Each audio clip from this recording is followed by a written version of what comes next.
네, 지난주부터 우리 주일 아침에 신조에 대해서 함께 공부를 하고 있습니다. 지난 시간에는 신조에 관한 정의와 또 어원과 명칭을 살펴보았습니다.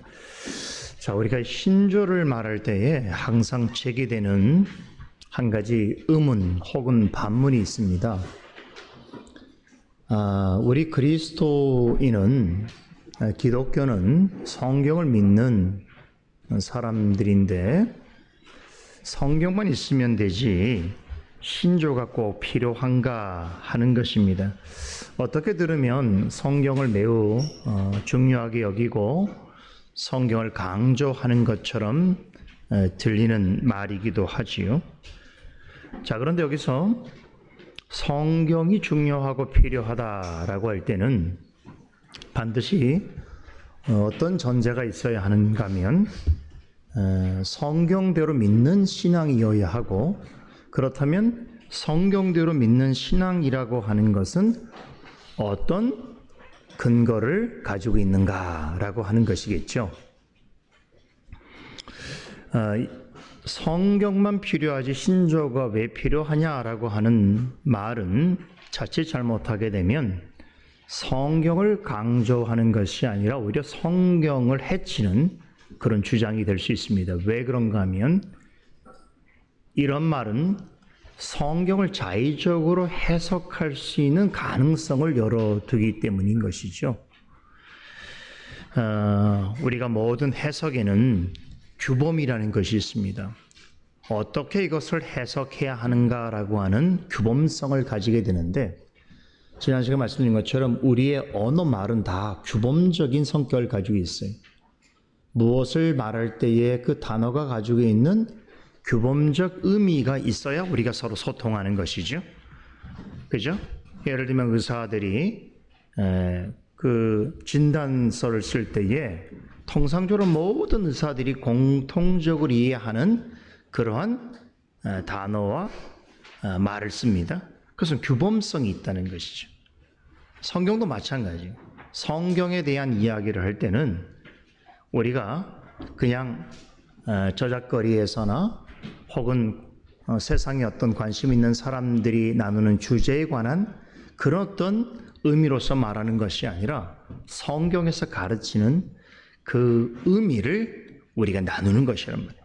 여기는 해석의 규범성이 반드시 있어야 하는데, 우리의 신앙생활이나 우리의 삶도 마찬가지예요. 우리가 적어도 성경을 믿는 사람들이라고 한다면 우리의 신앙과 삶에 있어서 성경이 어떤 규범적 교훈을 하는가라고 하는 것에 대한 이해가 있어야 됩니다. 그렇다면 이런 규범, 성경에서 가르치는 진리의 내용을 규범하는 것은 무엇인가라고 하는 것이죠. 바로 그것이 신조이고 신앙 고백인 것이죠. 그래서 전통적으로 정통 기독교회나 또 우리 개혁주의 신학을 따르고 있는 장로교회 개혁교회에서는 성경과 신조를 매우 중요하게 여깁니다. 성경과 신조 위에 우리의 신앙과 우리의 삶이 서가야 한다고 그렇게 믿는 것이죠. 자, 그래서 여러분이 이제 이 시간에 이 시간은 제가 성경 해석을 하는 것도 아니고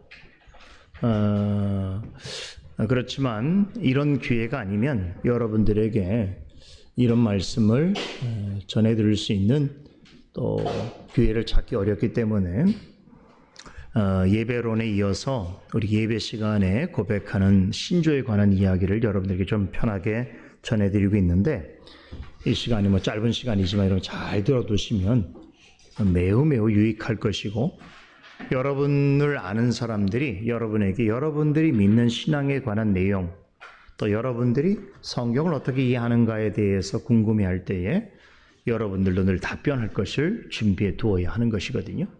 그런 의미에서 이 시간을 여러분들이 좀 의미 있게 생각하고 또 배움의 시간을 가지면서 우리가 함께 나누면 좋겠다라는 생각을 갖습니다. 자, 그래서 오늘은 이 페이지에 그 두 번째 신조의 성경적 기원과 초대교회 전통에 관한 부분을 조금 말씀을 드리려고 합니다. 말씀드린 대로 성경은 신앙과 생활에 있어서 제1규범이라고 할 수 있습니다. 조금 후에 또 설명드리겠습니다만 우리의 개혁자들은 이 성경을 가리켜서 노르망스라고 말했죠. 좀 어려운 말인데 이런 뜻이에요.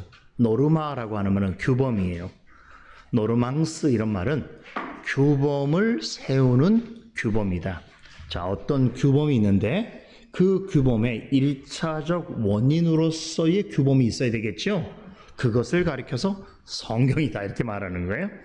우리의 모든 신앙과 생활에 있어서 규범이 되는 제1차적 규범이 성경이다 이 말이에요. 그런데 그것에 따라서 또 우리에 있어서 실제로 신앙과 생활에 적용되어지는 제2규범이 있겠죠. 그것을 가리켜서 신조 혹은 신앙 고백이라고 해요. 라틴어로 노르마타라고 말하는데 이 말은 규범화된 규범이다. 1차 규범을 통하여서 규범으로서 정해진 규범이다. 이런 뜻이에요. 이게 교리입니다. 그래서 우리에게 정통 개혁교회에서의 성경과 신조에 대한 이해는 우리의 신앙과 삶에 있어서 제1차적 규범, 원인으로서의 규범이 있고 그걸 성경이고 이 성경에 의해서 규범화되어지는 규범이 교리다 이렇게 봅니다. 그래서 이 두 가지는 1차와 2차, 첫 번째와 두 번째 이 순서는 분명히 정해져 있지만 바로 이 두 가지 원리 위에 기독교의 신앙과 삶이 서가고 있다. 이런 것을 이해하시고 바로 이런 이해가 초대교회로부터 있어서 자 우리가 성경에 보게 되면 여기 제가 두 구절을 좀 언급하고 있는데 구약성경 신명기 26장 5절에서 9절 신약성경에 마태복음 16장 15절에서 16절인데 우리 구약성경과 신약성경의 공통점은 뭐냐면 하나님께서 우리에게 하나님의 말씀을 가르칠 때에 그 백성들 혹은 그 말씀을 듣는 사도들의 반응을 기록하고 있단 말이에요. 신명기 25장의 내용은 이제 모세가 곧 이스라엘 백성들을 데리고 가나안 땅으로 진입하기 전에 이스라엘 백성들에게 하나님의 말씀을 다시 한번 가르치고 나서 그 말씀에 대한 이스라엘 백성들의 응답을 요구합니다. 그 응답된 내용이 지금 여기 언급되어 있는데 이건 뭘 얘기하냐면 하나님께서 백성들에게 말씀하시면 자 이것은 말씀하셨다라는 건 뭘 얘기하는 겁니까? 이걸 다르면 성경이에요. 하나님께서 규범적으로 주신 교훈이죠. 그럼 이 규범적으로 주신 교훈을 받는 사람들에게 있어서 해야 될 일인데 그게 뭐냐면 그 규범에 대해서 응답해야 된단 말이에요. 그죠? 그러니까 하나님께서 말씀하시면 그 말씀에 대하여 내가 응답할 책임은 사람에게 있는 거예요. 이해됩니까? 이렇게 해서 구약성경도 그렇고 신약성경도 더 정확하게 알 수 있는데 자, 우리 신약성경 16장에 마태복음 16장에 보면 예수님께서 보통 사람들이 나를 어떻게 여기느냐라고 물으신 다음에 이제 제자들에게는 너희는 나를 누구라 하느냐 그러니까 마태복음 16장 15절에 베드로가 가로되 주는 그리스도시여 살아계신 하나님의 아들이시나라고 대답을 하죠. 자, 이렇게 예수님께서도 당신에 관하여 물으실 때에 제자들이 마땅히 그 그리스도에 대해서 응답하기를 원하셨고 베드로가 제자들을 대표해서 하나님께서 기뻐하시는 응답을 했단 말이에요. 자, 이 응답에 비추어서 예수님께서 그 18절인가 보면 이렇게 말씀하시죠. 내가 내게 이르노니 너는 베드로라 페트라 너는 반석이다 이렇게 말씀하셨다며 그리고 이 반석 위에 내 교회를 세우리니 음부의 권세가 이기지 못하리라는 말씀을 하십니다. 자, 이게 굉장히 중요한 말씀인데 자, 제자들의 응답을 들으신 예수님께서 자, 그 응답을 근거로서 이제 나의 교회에 대해서 지상에 세울 교회에 대한 말씀을 하실 때에 자, 여기에서 너는 베드로라 응답한 사람이 베드로잖아요. 그리고 나서 이 반석 위에 내 교회를 세우신다고 했을 때에 그러면 주님의 지상 위에 주님의 교회는 무엇 위에 세워지겠느냐고 했을 때 예수님께서는 반석이라는 표현을 쓰셨어요. 그러니까 이제 이 반석이라는 말을 그럼 어떻게 이해하느냐에 따라서 이 땅에 교회의 형태와 정치가 구분되어지게 돼 있어요. 다시 말하면 같은 성경 말씀이지만 이 말씀을 어떻게 우리에게 이해하고 적용하느냐에 따라서 전혀 다른 교회의 모습이 지상에 나타날 수 있다는 거예요. 몇 가지만 얘기해 볼게요. 예를 들면 로마 가톨릭 교회는 이 말씀을 이렇게 이해한 거예요. 이 반석 위에 내 교회를 세우신다는 주님 말씀을, 주님의 교회는 이 반석은 뭘 말하는가? 교황이라고 해석했어요. 그럼 왜 교황이라고 해석할 수 있냐면, 앞에서 너는 베드로라 말씀하셨는데, 그럼 이 베드로가 갖고 있는 사도적인 주도권, 계승권을 누가 이어받냐면 로마 교황이 이어받는다고 그들은 이해하고 있었기 때문에, 그럼 이렇게 이해하면 주님의 교회가 베드로의 사도권을 계승한 유일한 그리스도의 대리자라고 주장하는 로마 교황 위에 세워진다면 어떤 논리가 형성되겠어요? 이 성경에 대한 모든 가르침과 해석권은 교황에게 있다라고 해석될 수밖에 없는 거예요. 그래서 교황을 중심으로 한 거대한 체계로서의 로마 가톨릭 교회가 형성되게 된 거예요. 대단히 무섭죠? 어떤 면에 성경 한 구절을, 한 단어를 어떻게 이해하고 적용하느냐에 따라서 지상의 교회의 형식과 내용이 결정되어지게 돼 있어요. 굉장한 거죠. 여러분들이 성경을 함부로 대하면 안 돼요. 성경을 사사롭게 해석하면 안 되는 이유가 여기 있단 말이에요. 이게 개인의 차원을 넘어서 온 어떤 인류 역사에 있어서 이렇게 로마 가톨릭 교회가 지금처럼 계속해서 세워질 수 있었던 것은 바로 이 말씀을 그렇게 이해했기 때문에.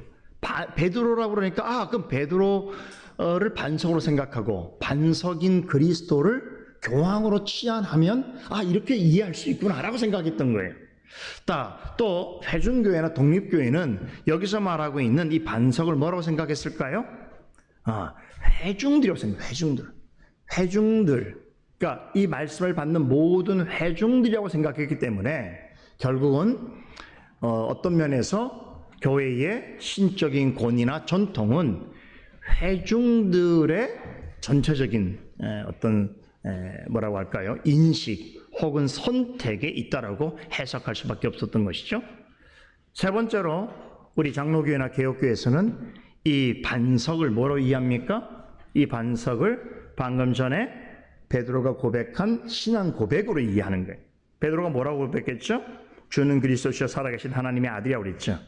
그러니까 주님의 교회는 베드로가 모든 사람들을 대표하여서 주님께 합당하게 고백한 바로 이 공적인 신조, 공적인 교리 위에, 가르침 위에 주님의 교회가 세워진다, 이렇게 이해하게 된 것이죠.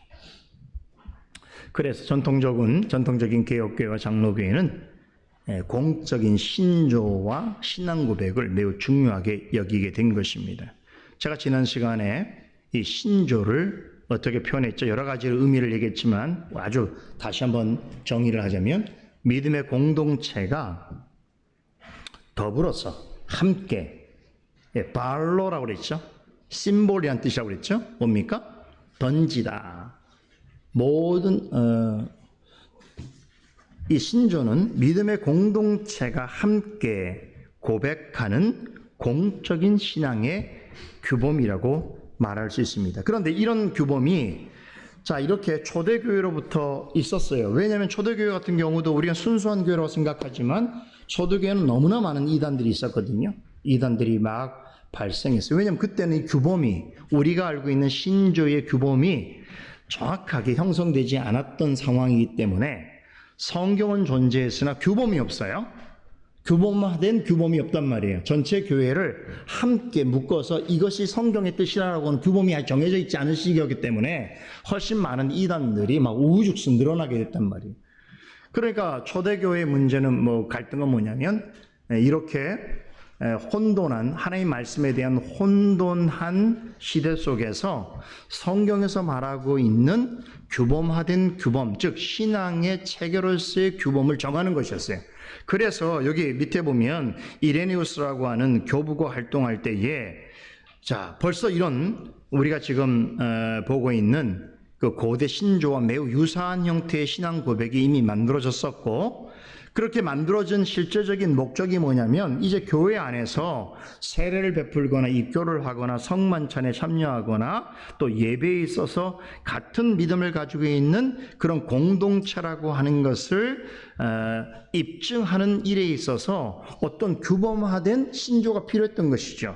그래서 이때 신앙 진술로서 발전하게 되는데, 우리도 예를 들면 이제 세례하고 또 입교할 때 그냥 하지 않죠. 공부를 하고 나서 그 내용들을 이제 선서하는 것이죠. 어떤 그런 규범적 내용을 통하여 나의 신앙이 이렇습니다. 나는 하나님을 이렇게 이해하고 그리스도를 이렇게 이해하며 나의 자신에서 이렇게 저는 고백하며 우리의 믿음의 공동체를 저는 이렇게 이해합니다라고 하는 규범화된 내용을 고백하게 돼 있잖아요. 그런 것들이 초대교회부터 있었단 말이에요. 그렇죠? 그러니까 이런 것들이 신앙 진술로 발전하게 되면서 초대교회 때에 비로소 공교회가 함께하는 신조들이 작성되게 되는 거예요. 물론 이 배경에는 참 역설적이지만 교회의 신조와 신앙 고백이 발전할 수 있었던 것은 교회를 도전하는 세력들이 있었기 때문에 그래요. 참 이것은 어떻게 보면 하나님께서 왜 악한 세력들, 교회를 저항하고 교회에 반대하는 그러한 세력을 허용하시는가 했을 때는 그 부정적인 세력으로 인하여서 하나님의 교회가 더욱더 바르고 분명하게 설 수 있는 계기를 또 하나님 만들어 주시는 측면도 있기 때문에 그렇거든요. 자, 그래서 이렇게 신조들이 만들어서 보시면 사도신경, 니케아 신조, 니케아 콘스탄티노플 신조, 칼케돈 신조 같이 이렇게 한 2세기로부터 5세기 동안 상당한 기간 동안 공교회가 함께 고백하는 신조들이 작성되고, 그 무수히 많은 신조들 중에서 공교회로서 고백할 수 있는 신조들에 관한 논의가 우리가 생각하는 것보다 훨씬 깊고 또 아주 치열하게 전개되어집니다. 자, 다음 페이지 보세요. 자, 그래서 칼빈이 이제 이런 역사를 쭉 훑으면서, 특별히 칼빈이 제네바 요리문답을 작성할 때에 그 서문에 보게 되면 참 칼빈이라는 분이 참 대단히 놀라운 그런 참 식견을 가지고 있다고 할 수 있는 것은, 그 제네바 요리문답 만들 때 그냥 그 시대 형편을 따라서 독자적인 방식을 만들지 않아요. 이전에 있었던 초대교로부터 시작해서 이 칼빈 시대까지 있었던 정통교회의 신조 역사를 다 파악합니다. 그러면서 그가 깨달은 것을 이야기하는데 뭐 많은 아주 중요한 그런 이야기를 이 제네바 요리문답 서론에서 언급합니다만, 제가 자료를 가지고 있는데 지금 못 가져 나왔네요. 읽어보면 좋은데, 그 내용의 마지막 부분에 이렇게 이제 언급합니다. 3페이지 보시면 교회와 신앙은 결코 신조 없이는 생겨날 수가 없다라고 말합니다. 즉, 이렇게 언급하는데, 이 교리문답은 옛적부터 그리스도인들 가운데서 준수되어 왔고, 교회가 완전히 부패했을 경우를 제외하고는 결코 포기된 적이 없는 전통적인 것이다 라고 말합니다. 즉, 이 말은 칼빈이 제네바 요리문답을 통해서 규범화된 규범으로서 제네바 교회의 성도들을 가르치는 것이 목사의 의무이고, 또 성도들 또한 성경의 바른 정신을 따른 규범을 배우는 것이 의무인데, 그렇게 내가 강조하는 이유가 어디 있냐면, 교회 역사를 보게 되니까 옛적부터라는 것은 초대교회로부터 종교개혁 시대까지 모든 그리스도인들 가운데서 어떤 전통을 봤던 것이에요? 성경과 신조를 같이 강조하고, 특별히 신조, 교리문답을 통해서 성도들의 신앙이 바르게 지켜지고 계승되어져 왔고, 이런 전통이 교회가 아주 어둡고 부패했을 그런 시대를 제외하고는 한 번도 이런 전통은 포기된 적이 없다는 것을 그는 깨닫게 되는 거죠. 이게 타고난 식견이에요. 그래서 자신도 우리가 알고 있듯이 제네바 교회에서 먼저 첫 번째 쫓겨났죠. 한 2년째 사역을 못하고 쫓겨났다가 스트라스부르크에 갔다가 다시 그 후에 한 2년 후에 다시 재청빙을 받는 과정에서 이 칼빈이 자신을 다시 청빙하는 제네바 교회의 당국자들한테 요구했던 몇 가지가 있는데, 그 중에 가장 중요한 게 뭐냐면 요리문답을 만들고, 그리고 자녀들과 성도들에게 가르칠 수 있도록 허용해달라는 거였거든요. 그래서 오자마자 제네바 요리문답을 만들어요. 그러니까 제네바 요리문답을 이렇게 가르친다는 것은 그만큼 성경에서 가르치고 있는 바른 해석으로서의 신앙적 체계가 얼마나 중요한가를 말해주고 있는 거예요. 그렇죠. 자, 다음 그 표를 보세요. 되게 중요한 표인데 아주 짧지만 아주 엄청나게 중요한 내용이에요. 세 번째, 신조의 권위에 관한 것인데, 자, 성경과 신조를 조금 대별해 봤어요. 자, 왼편에 성경은 먼저 보세요. 하나님의 말씀 자체이죠. 그러나 신조는 아까 말씀드렸죠. 하나님의 말씀에 대한 우리의 응답이에요. 하나님은 우리에게 응답하기를 원해요. 우리도 그렇잖아요. 대화를 할 때에 그렇잖아요. 진리를 알아가는 가장 좋은 방법이 대화법이었잖아요. 과거로부터 지금까지. 그런데 대화를 하는 이유는 뭡니까? 선생님이 학생한테 무엇을 묻는 것은 그 대답을 통하여 그 학생이 그 사실을 올바로 인지하고 있는가, 알고 있는가를 확인하는 거 아니겠어요? 그죠? 하나님도 마찬가지예요. 그래서 우리는 항상 하나님께서 우리에게 하시는 말씀에 대해서 응답을 해야 될 책임이 있어요.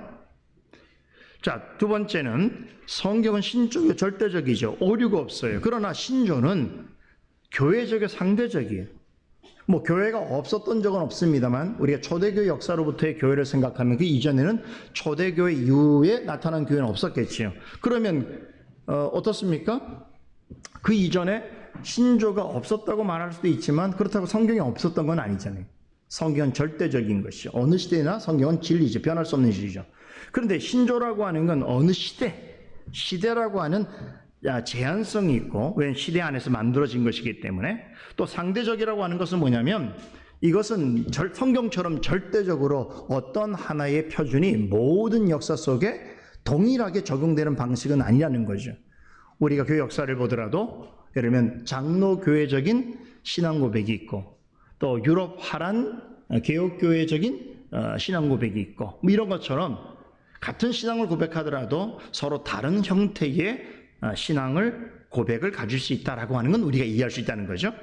세 번째로 말씀드린 대로 성경은 완전 무하지만 신조는 과거로부터 계속 축적되어 있는 진리에 대한 어떤 많은 데이터로 인해서 점점점 발전할 가능성이 있다는 걸 우리가 알 수 있어요. 그래서 이제 곧 살펴보겠지만 우리가 사도신경으로부터 시작해서 아타나시우스 신경까지, 또 아타나시우스 신경 이후로 나타나는 종교개혁의 신앙들까지 보면 점차적으로 진리의 내용 자체가 확연하게 드러난 그런 상황에 따라서 조금씩 진리의 내용도 풍성해지고 또 발전해가는 가능성을 볼 수 있는데, 근데 성경은 이런 가능성 자체를 우리가 논할 수 없죠. 모든 오고 오는 시대에 변함없는 무오한 진리이기 때문이죠. 그런 면에서는 성경이 훨씬 더 뛰어난 것이죠. 그리고 네 번째는 말씀드린 것처럼 이 성경은 신앙의 규범으로서 노르만스라고 말했죠. 노르만스라고 하는 말은 규범을 만드는 규범이다. 그러니까 성도의 신앙과 삶의 제1차적 원인이 되는 규범이다. 이 얘기예요. 이 1차적 원인이 되는 규범으로부터 모든 규범이 나오게 되는 것이죠. 이해되시죠? 그래서 신조는 노르마타. 네, 규범화된 규범이다. 이런 말은 좀 알아두세요. 얼마나 멋있는 말이에요. 그죠? 이런 말 어디 가서 하면 묻겠죠? 도대체 어디서 배웠느냐? 솔리데오 글로리아 교회라고 얘기해야 되겠죠?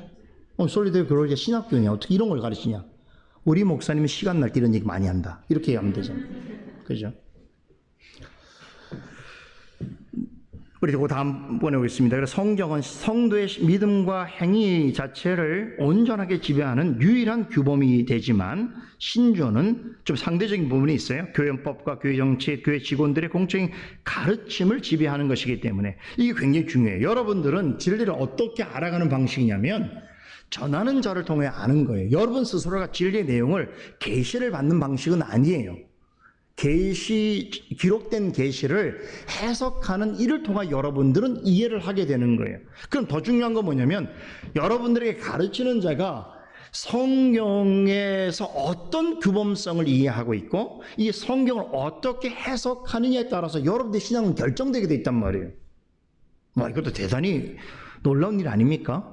여러분들은 홀로서 신앙을 여러분들이 가질 수가 없어요. 교리는 더 마찬가지예요. 가르치는 자를 통해서만 여러분들은 그 인식을 할 수 있단 말이에요. 그렇죠. 그래서 가르치는 자가 되게 중요한 것이고 그 가르치는 자에게 있어서 실제로 적용되어지는 헌법이나 정치나 공적인 가르침들에 대한 지배를 우리가 뭘로 봤습니까? 그래서 저도 여러분들한테 뭘 가르칠 때 성경 말씀을 제가 해석하면서도 이 성경 말씀을 성경에 있는 것을 풀어 설명하지만 제가 성경을 해석하는 모든 그 규범이라는 게 있어요. 바운더리가 있단 말이에요. 이 바운더리는 뭡니까? 우리 개혁 신학이 갖고 있는 그 틀 안에서 제가 성경을 해석하는 방식을 취하고 있는 거죠. 그렇기 때문에 안전한 거예요. 만약 이런 틀이 확보되어 있지 않다 그러면 어떻게 되겠어요? 보는 사람에 따라서 자유로워 볼 수 있지만 자의적 해석이 가능한 것이고 모든 역사 속에 진리가 갖고 있는 유일성이 흔들려지겠죠. 만약 그런 해석을 여러분들이 받고 여러분들은 더 나아가서 자유롭게 해석하게 된다면 어떻게 되겠어요? 무슨 일이 벌어지겠죠? 자, 그 다음에 밑에 보시면 이 표가 이 부등호를 좀 표시를 했는데, 자, 이런 교회에 따라서 성경과 신조의 관계를 이렇게 이해할 수 있단 그런 어떤 카테고리가 있습니다. 자, 성경과 신조 또는 이 전승이라고 하는 것을 성경과 신조를 같이 동일한 수준으로 놓거나 혹은 신조와 전승을 성경보다 더 중요하게 여기는 교회들이 있단 말이에요. 대표적으로 로마 캐톨릭 동방정교회예요. 우리하고 완전히 다른 입장이죠. 이들은 성경과 신조를 대등하거나 더 중요하게 여긴다 말이죠. 자, 그리고 두 번째는 성경과 신조는 아무런 관계가 없다라고 하는 거예요. 제가 오늘 말씀의 첫 번째 그 반문, 성경은 필요한데 신조는 반드시 필요한가라고 하는 질문을 할 때에 이제 이런 분들이죠. 합리주의나 자유주의나 경건주의에 속해 있는 분들은 성경과 신조는 아무런 관련이 없다. 더 나아가서 신조의 권위나 필요성에 대해서 부인하는 분들이에요. 자, 이게 굉장히 중요한데 지금 한국교회가 점차로 이렇게 가고 있어요. 여기에는 몇 가지 이유가 있어요. 이런 거죠. 신조는 성경의 자유로운 해석 자체를 저해한다고 생각해요. 야, 이게 흥미로운 얘기예요. 성경을 우리가 해석을 해야 되는데 신조 자체가 우리가 보고 성경을 자유롭게 해석할 수 있는 그런 우리의 자유의지를 방해를 한다. 그러므로 이런 일들이 신학의 발전을 저해하는 요소가 된다라고 주장을 합니다. 어떻게 들으면 맞는 말 같기도 하죠. 그러나 여기에는 아주 뭐라고 할까요? 오묘한 속임이 있습니다.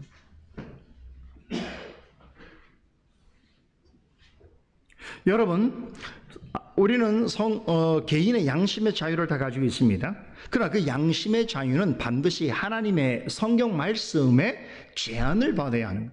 하나님의 말씀의 테두리 안에서 개인의 양심이라는 것이 자유로울 수 있는 것이지, 성경을 벗어난 양심의 자유나 개인의 선택권의 확대는 오히려 어떻게 됩니까?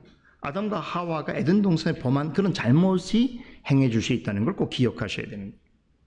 그리고 또 신조와 성경을 관련 없다고 주장하는 분들이 늘 강조하는 게 뭐냐면, 신조는 오히려 신학적인 독단주의로 나아갈 우려가 있고, 왜냐하면 어떤 사람이 이것이 하나님의 말씀이다 이렇게 얘기하게 되니까 또 너무 완고한 그런 주장을 펼칠 수 있는 가능성이 있다라고 하죠. 사실 그런 부분이 없지 않아 있습니다. 우리 인간은 패역해서 예를 들면 어떤 사람들이 자신이 가지고 있는 어떤 믿고 있는 신조를 절대화하는 사람들이 있어요. 아까 제가 소개할 때는 성경에 비해서 성경은 절대적이지만 신조는 상대적으로 했는데 이 개념을 잊어버리고 신조 자체를 절대주의화했을 때는 마치 이 성경보다 신조를 더 강조해서 그 성경의 가르침보다 신조 갖고 있는 어떤 그 규범성의 성도들을, 믿는 자들을 억압하려고 했을 때 이런 걸 가리켜서 교조주의라고 그래요.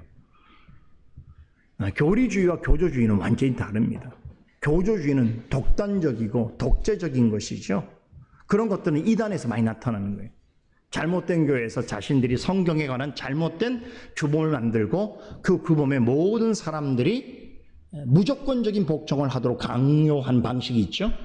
그렇죠. 그러니까 그런 부정적인 사례를 우리처럼 개혁교회에서 강조하는 신조에 대한 잘못된 이해로 전환시켜서 이 교회도 신조를 강조하는 것 보니까 아주 독단적이고 그렇죠. 아주 완고하다 이렇게 말하는 사람들이 있다는 것이죠. 또 그러므로 교회 안에서의 분란과 분열을 조장하고 또 서로 다른 것에 대한 다른 신앙을 가진 사람들에 대한 증오심을 갖게 하며 서로 분파를 나누게 한다. 이렇게 이야기합니다. 결국 이런 주장들을 하는 근거로서 신조를 강조하게 되면 오히려 성경의 권위가 파괴되고 성도 간의 교제와 연합이 매우 위태롭게 된다라고 하는 그런 주장을 하는 것인데, 이것은 사실 교회 역사 동안 항상 있었던 그런 해묵은 주장이고 잘못된 주장입니다. 이런 주장들이 과거도 그렇고 지금도 팽배하지만 그럼에도 불구하고 성경과 신조를 올바르게 이해하고 해석하는 우리 개혁교회가 이렇게 든든히 서갈 수 있는 이유는 어디냐면, 이러한 비성경적이고 또 교회 역사 전통에서 올바른 입장이 아닌 부분들을 이미 교회 역사가 그것을 이겨냈기, 극복했기 때문에 그래요.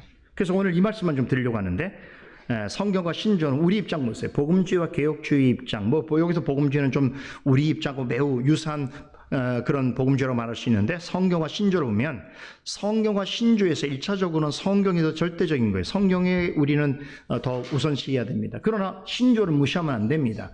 어떤 면에서요? 제1차 규범이 되어지는 성경에 근거한 올바른 해석에 따른 규범으로서의 신조가 있다면 그건 성경의 가르침으로 우리는 받아들여야 한다는 것이죠. 그런 면에서 우리는 이렇게 이해해야 되는 거예요. 그 네 번째, 신조 역사성. 자, 신조 역사성 말씀드리면 시간이 다 됐네요. 자, 신조 역사성을 보면, 자, 신조에는 이런 역사적 정황과 발전들이 나타나게 되는데, 자, 이 말씀드린 하나님의 계시, 말씀에 대한 인간의 반응으로서 나타나야 되는 것이고, 또한 그런 계시가 어떻습니까? 성경의 오랜 역사를 통하여 기록되어졌고, 그것에 대한 바른 이해와 그것들을 연구한 결과로서 우리가 구약시대, 오늘도 우리가 창세기 말씀을 통해서 배울 텐데, 아브라함이 이삭을 모리아산 제단에 바치게 될 때에 굉장히 중요한 이야기, 엄청 중요한 이야기. 우리 전 인류 역사 속에서 오늘은 가장 중요한 한 장면을 우리가 보게 되는 건데, 그때에 신약 시대에 있었던 그 규명된 모든 기독교적 진리를 다 이해해서 그 행동을 한 건 아니에요.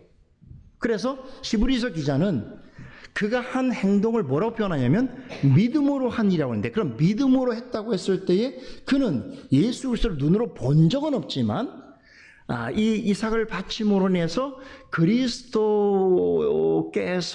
우리를 왜 십자가에 죽으실 것이고 또 그리스도로 인하여 우리가 다시 새 생명을 얻을 것이라고 하는 부활에 관한 신앙을 믿음으로 받아들이고 있는 상태였다는 것이죠.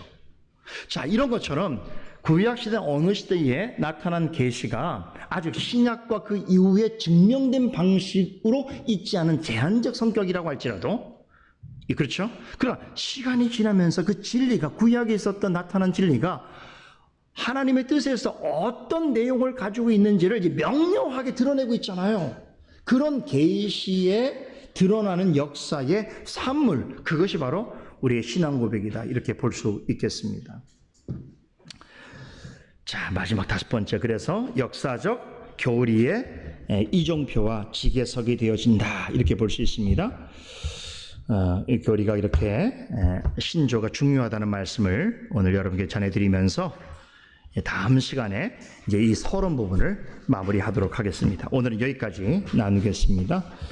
잠깐 기도하겠습니다. 하나님, 우리가 배워가는 이 모든 내용들을 참으로 진리를 더 든든히 세우고 주님의 교회를 바로 이해하며 우리가 가진 신앙이 어떠함에 대하여서 우리가 바르게 알고 고백하는 내용들이 되어지게 하여 주시옵소서. 감사드리며 예수님의 이름으로 기도드리옵나이다. 아멘.